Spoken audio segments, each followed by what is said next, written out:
उत्तराखंड में वर्ष 2025 के मानसून सीजन में बादल फटने की घटनाओं ने राज्य को एक बार फिर भीषण त्रासदी की ओर धकेल दिया है। पहाड़ी भौगोलिक संरचना और संवेदनशील पारिस्थितिकी तंत्र वाला यह राज्य हर साल प्राकृतिक आपदाओं से जूझता है, लेकिन इस वर्ष की घटनाओं ने जनजीवन, पर्यावरण और अर्थव्यवस्था पर गहरा असर डाला है। उत्तरकाशी, रुद्रप्रयाग, चमोली, पिथौरागढ़ और बागेश्वर जैसे जिलों में बादल फटने की घटनाएं दर्ज की गई। मुख्य रूप से उत्तरकाशी के मोरी और रुद्रप्रयाग के अगस्त्यमुनि क्षेत्रों में तेज बारिश और भूस्खलन से कई गांवों का संपर्क टूट गया। नदियों का जलस्तर अचानक बढ़ गया है, जिससे बाढ़ की स्थिति उत्पन्न हो गई और दर्जनों घर बह गए। प्रभावित इलाकों में लगभग 150 से अधिक लोगों की मृत्यु हो गई है, जबकि सैकड़ों घायल हैं। कई लोग अभी भी मलबे में दबे हुए हैं। हजारों परिवारों को अपने घर छोड़कर राहत शिविरों में शरण लेनी पड़ी है। राष्ट्रीय राजमार्ग और स्थानीय सड़कों को व्यापक नुकसान पहुंचा, जिससे बचाव कार्यों में बहुत ज्यादा कठिनाई हुई।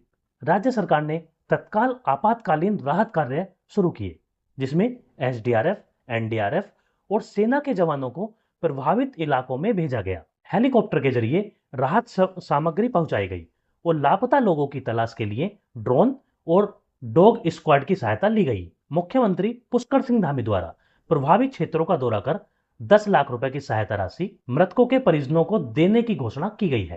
साथ ही मकान क्षतिग्रस्त होने पर आर्थिक मदद व पुनर्वास योजना का वादा भी किया गया है। दोस्तों, विशेषज्ञों का मानना है कि उत्तराखंड में बादल फटने की घटनाएं जलवायु परिवर्तन, अनियंत्रित निर्माण कार्य, वनों की कटाई होना और नाजुक पारिस्थितिकी के कारण बढ़ रही है।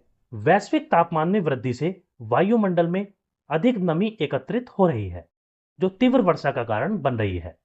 पहाड़ियों पर अवैज्ञानिक निर्माण और वनों का क्षरण वर्षा जल के बहाव को और खतरनाक बना देता है। दोस्तों, भारत को सटीक पूर्वानुमान प्रणाली की स्थापना की जानी चाहिए। उच्च तकनीक से युक्त मौसम पूर्वानुमान तंत्र जो सुदृढ़ करना होगा, जिससे समय पर चेतावनी दी जा सके। सरकार को निर्माण कार्यों पर नियंत्रण करना होगा। भूस्खलन और बाढ़ संभावित क्षेत्रों में भवन निर्माण पर सख्त प्रतिबंध लगाने की आवश्यकता है। पर्यावरण संरक्षण की जिम्मेदारी भी सरकार की होगी। वन क्षेत्र का संरक्षण और पुनर्वनीकरण दीर्घकालिक समाधान का प्रमुख आधार बन सकता है। स्थानीय पुनर्वास नीति अपनानी होगी। आपदा से बार बार प्रभावित होने वाले क्षेत्रों के लोगों को सुरक्षित स्थानों पर बसाना होगा। उत्तराखंड में बादल फटना केवल एक प्राकृतिक आपदा नहीं, बल्कि मानवीय लापरवाही और पर्यावरणीय असंतुलन का परिणाम भी है। समय रहते यदि वैज्ञानिक दृष्टिकोण से नीति निर्माण नहीं हुआ, तो भविष्य में ऐसी घटनाएं और विनाशकारी हो सकती हैं। जनजीवन की सुरक्षा और पारिस्थितिकी संतुलन के लिए समन्वित प्रयास आवश्यक हैं।